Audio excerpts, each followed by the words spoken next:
todo lo que antes fue escrito, para nuestra enseñanza fue escrito, para que por la paciencia y el consuelo de las Escrituras tengamos esperanza. Romanos 15:4. Oremos. Padre nuestro, que estás en el cielo, santificado y glorificado sea tu nombre. Gracias, Señor, por la vida y la oportunidad de estudiar tu palabra. Danos tu Santo Espíritu para poner en práctica tus preciosas verdades. Bendice a tu pueblo, bendice a tus hijos y ayúdanos a hacer tu divina voluntad. Te lo rogamos, te lo pedimos y lo confiamos todo en el nombre bendito, santo de tu Hijo, Cristo Jesús. Amén. 20 de noviembre. Romanos capítulos 4 al 7. ¿Qué pues diremos que halló Abraham, nuestro padre según la carne? Porque si Abraham fue justificado por las obras, tiene de qué gloriarse, pero no para con Dios. Porque, ¿qué dice la Escritura?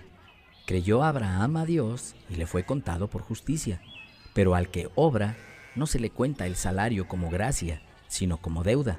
Mas al que no obra, sino cree en aquel que justifica al impío, su fe le es contada por justicia. Como también David hablaba de la bienaventuranza del hombre a quien Dios atribuye justicia sin obras, diciendo: bienaventurados aquellos cuyas iniquidades son perdonadas y cuyos pecados son cubiertos. Bienaventurado el varón a quien el Señor no inculpa de pecado. ¿Es pues esta bienaventuranza solamente para los de la circuncisión o también para los de la incircuncisión? Porque decimos que a Abraham le fue contada la fe por justicia. ¿Cómo pues le fue contada? ¿Estando en la circuncisión o en la incircuncisión? No en la circuncisión, sino en la incircuncisión. Y recibió la circuncisión como señal, como sello de la justicia de la fe que tuvo estando aún incircunciso, para que fuera padre de todos los creyentes no circuncidados, a fin de que también a ellos la fe les sea contada por justicia, y padre de la circuncisión para los que no solamente son de la circuncisión, sino que también siguen las pisadas de la fe que tuvo nuestro padre Abraham antes de ser circuncidado. Porque no por la ley fue dada a Abraham o a su descendencia la promesa de que sería heredero del mundo, sino por la justicia de la fe. Porque si los que son de la ley son los herederos, vana resulta la fe y anulada la promesa. Pues la ley produce ira, pero donde no hay ley tampoco hay transgresión. Por tanto, es por fe, para que sea por gracia, a fin de que la promesa sea firme para toda su descendencia, no solamente para la que es de la ley, sino también para la que es de la fe de Abraham, el cual es padre de todos nosotros, como está escrito: te he puesto por padre de muchas gentes, delante de Dios, a quien creyó, el cual da vida a los muertos y llama a las cosas que no son como si fueran. Él creyó en esperanza contra esperanza, para llegar a ser padre de muchas gentes, conforme a lo que se le había dicho: así será tu descendencia. Y no se debilitó en la fe al considerar su cuerpo, que estaba ya como muerto, siendo de casi 100 años, o la esterilidad de la matriz de Sara.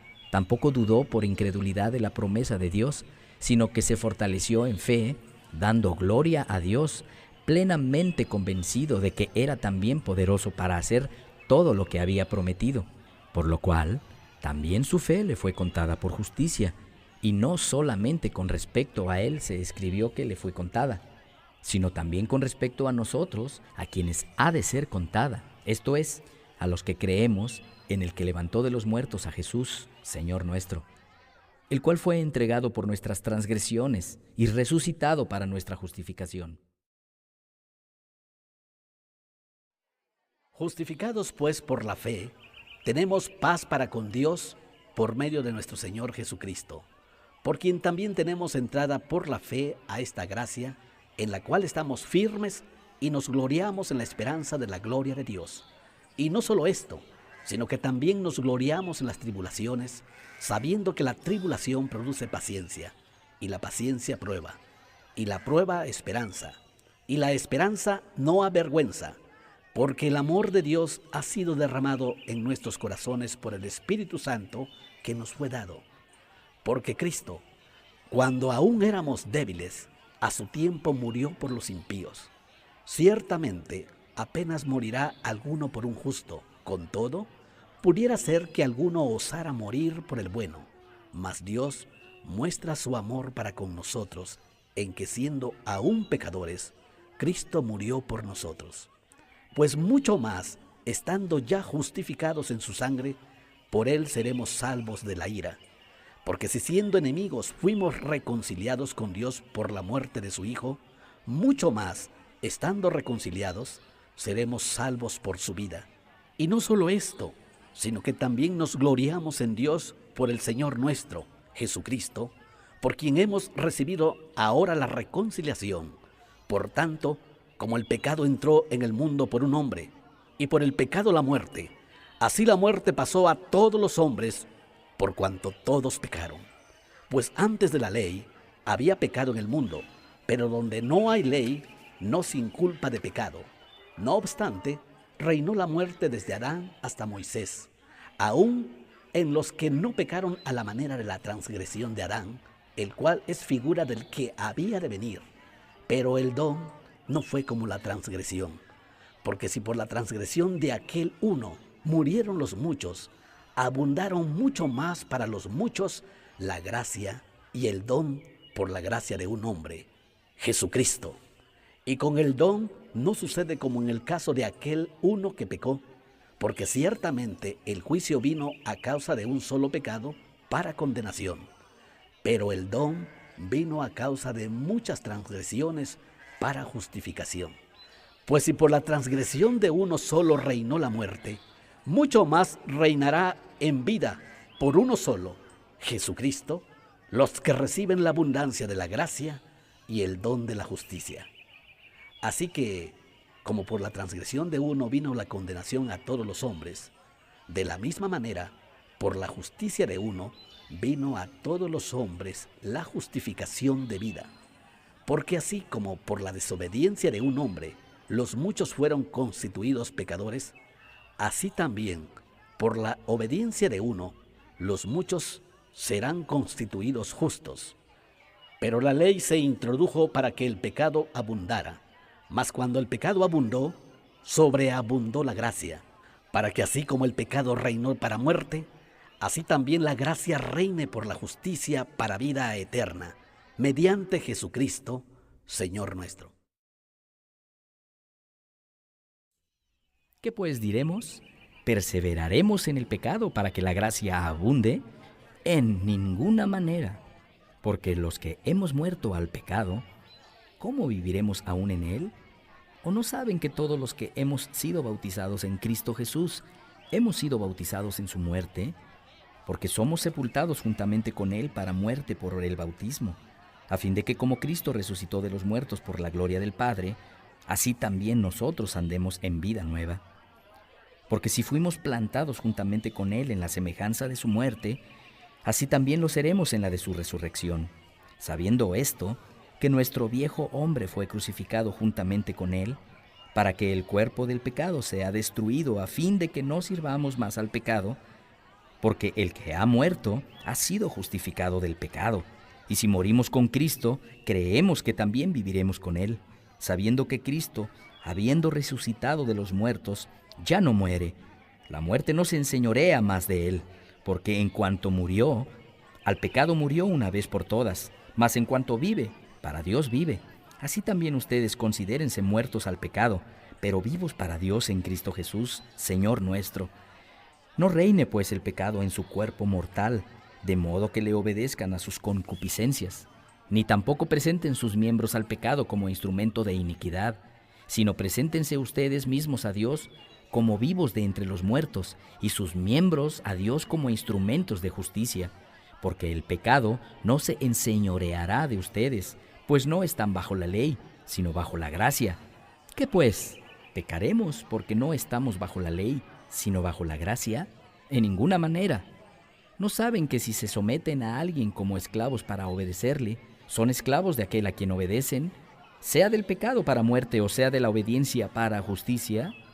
Pero gracias a Dios que aunque eran esclavos del pecado, han obedecido de corazón a aquella forma de doctrina a la cual fueron entregados, y libertados del pecado. Vinieron a ser siervos de la justicia. Hablo como humano por su humana debilidad, que así como para iniquidad presentaron sus miembros para servir a la inmundicia y a la iniquidad, así ahora para santificación presenten sus miembros para servir a la justicia. Porque cuando eran esclavos del pecado, eran libres acerca de la justicia. Pero ¿qué fruto tenían de aquellas cosas de las cuales ahora se avergüenzan? Porque el fin de ellas es muerte. Mas ahora que han sido libertados del pecado y hechos siervos de Dios, tienen por su fruto la santificación y como fin la vida eterna. Porque la paga del pecado es muerte, mas la dádiva de Dios es vida eterna en Cristo Jesús, Señor nuestro.